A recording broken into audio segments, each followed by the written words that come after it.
Actively, please, your floor. Thank you so much, um, Reverend Elton. I appreciate the opportunity to be here to address everyone today because I think so many people are struggling. And I wrote a book, From Simply Surviving to Radically Thriving, 5 Steps to Unleash Unstoppable You, because I truly believe that God created each and every one of us to shine our light bright into the world, for us to thrive and not hide. And I know so many people are hurting or in pain who've been through struggles, through trauma. And I just want to offer hope and a path out, a path that people can to connect to their own spirit, to connect to that divine that lives within each and every one of us, that truly knows what our purpose is and why we're put on this earth, and to use all of those painful moments of our lives for the glory um, of the one that created us. So thank you for that opportunity to be here. Um, as a woman, I've walked through my own battles with traumatic events, with addictions, with heartbreak and burnout.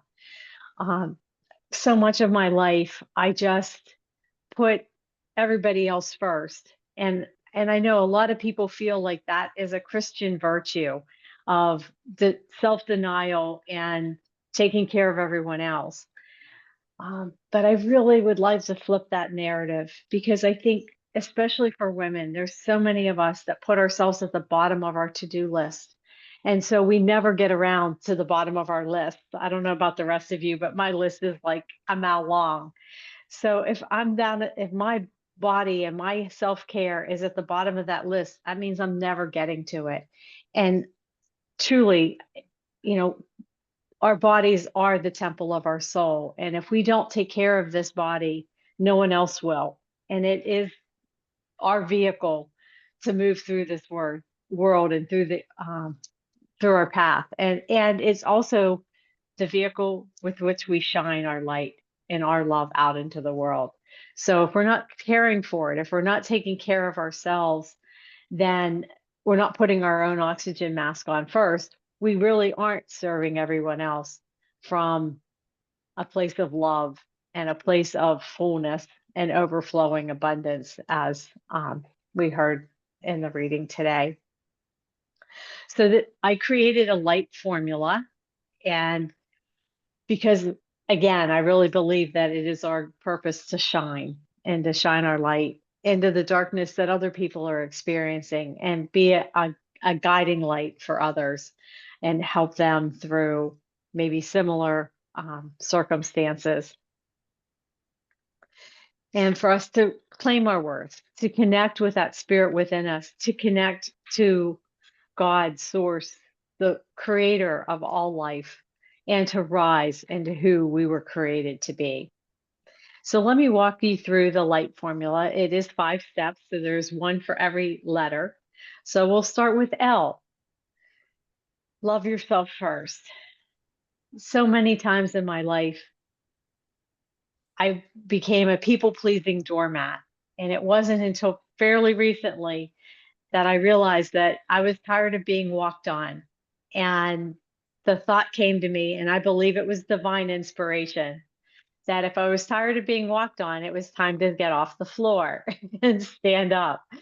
It's time to shine my light into the world. It was time for me to take control of what I can control. And that is how I take care of myself. And, it wasn't necessarily an easy journey.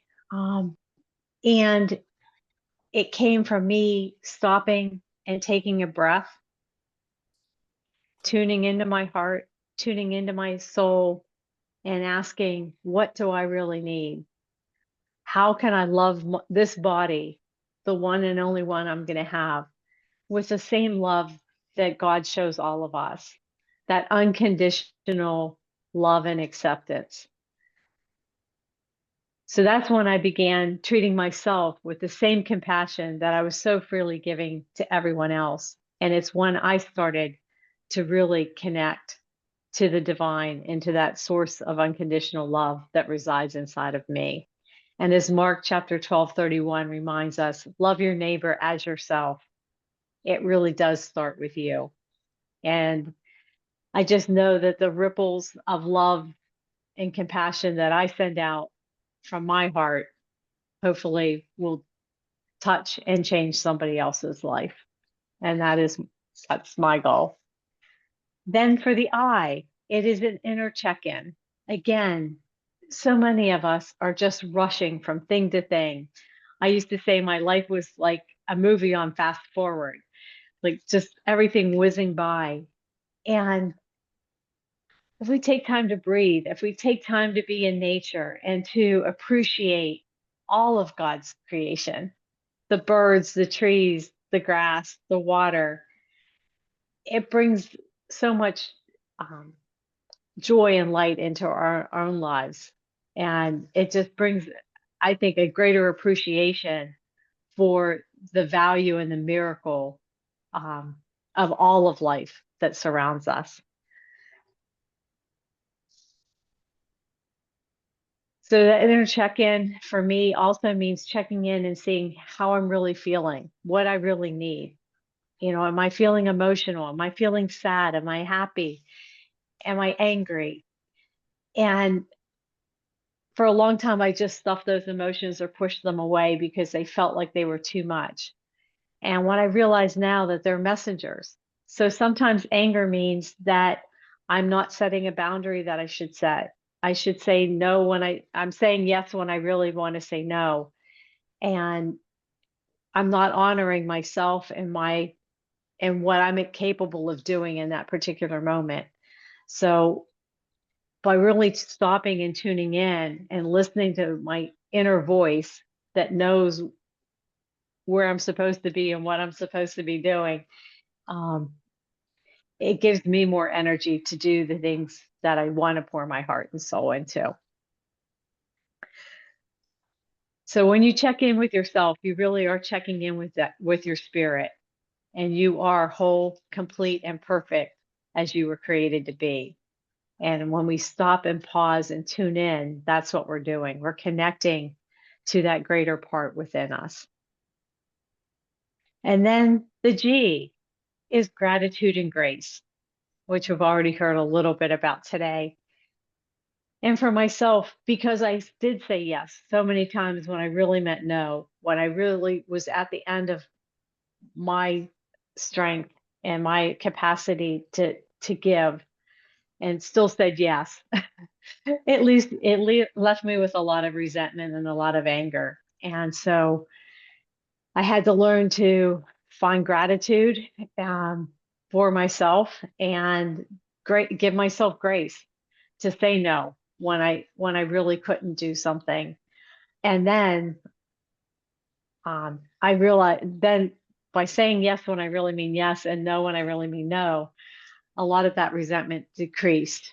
And then I could find gratitude for for all the blessings that I did have and for the strength that the spirit does give me. And I'm not always perfect, but I do start out every day and end every day with looking for at least three things to be grateful for because there is so much that I have been blessed with. And even the things that were painful are blessings in disguise because they've given me strength, they've given me courage, and they've given me the strength to get through these trying times. And so I do have gratitude for that. And as Second Corinthians chapter 12:9 reminds us, my grace is sufficient for you, for my power is made perfect in weakness. So what we see as weakness in the human body, God sees as a strength. And so that's something we can all be grateful for. Then the H. The H is healthy foundations. How are you taking care of this temple? Are you hydrating it? Are you feeding it good, nourishing food? Are you resting it when your body needs rest? Are you moving it so that it can continue to move? Those are really the foundations. And for years, I didn't treat this temple very well. I ran on caffeine and whatever fast food I was driving by when I got hungry. And my body finally said enough. I had osteoporosis and had a fracture of my wrist. And so that slowed me down for quite a few weeks while my wrist healed. And it gave me time to pause. So, again, a blessing in disguise, something that we could think of as something that's painful, something that is stopping us. And sometimes those stops are exactly what we need to just pause and reconnect and realign our values with where we are to be moving in our moving forward in our lives. And then the T, take time for joy. Somewhere along the line, I forgot how to play. I was so focused on being everything and meeting everybody else's expectations, whether it was work, family, friends, that I lost track of the joy that resides inside of me. And making time now to watercolor and do other things that bring me joy and bring beauty into the world really has opened my heart to even more joy and more blessings and more gratitude for all that I have. And now I prioritize doing something that brings joy every day because I really believe that joy is a form of worship. It reminds us that life is to be lived and to be enjoyed, not just endured. The joy of the Lord is your strength. So whether you're healing from pain, going through a transition, stepping into a new season of life, or just feeling empty inside and not knowing why, know this: you were never meant to walk alone, and we are here for you. So please check out my website, lightnessoneall.com, and let me walk alongside of you and be an inspiration when perhaps you don't have inspiration in your life. Mm. Reverend Dr. Ellen Louise Musty. Appreciate your comments. They were quite inspirational, and I appreciate you. She's a PhD and she's a focused inspirational life coach, and her book is Lightness. I thank you for your voice and your inspiration and understanding. It's a corner for us to be inspired by. Appreciations. Thanks so much. All Thank right, you. all right. Next up, we have Ellen Whiteside Oh, we're doing Erin first and Aaron. then Ellen. Oh Yeah. boy, so I didn't want to put Ellen on a spot because I just talked to her. All right, so let me stop recording. You're watching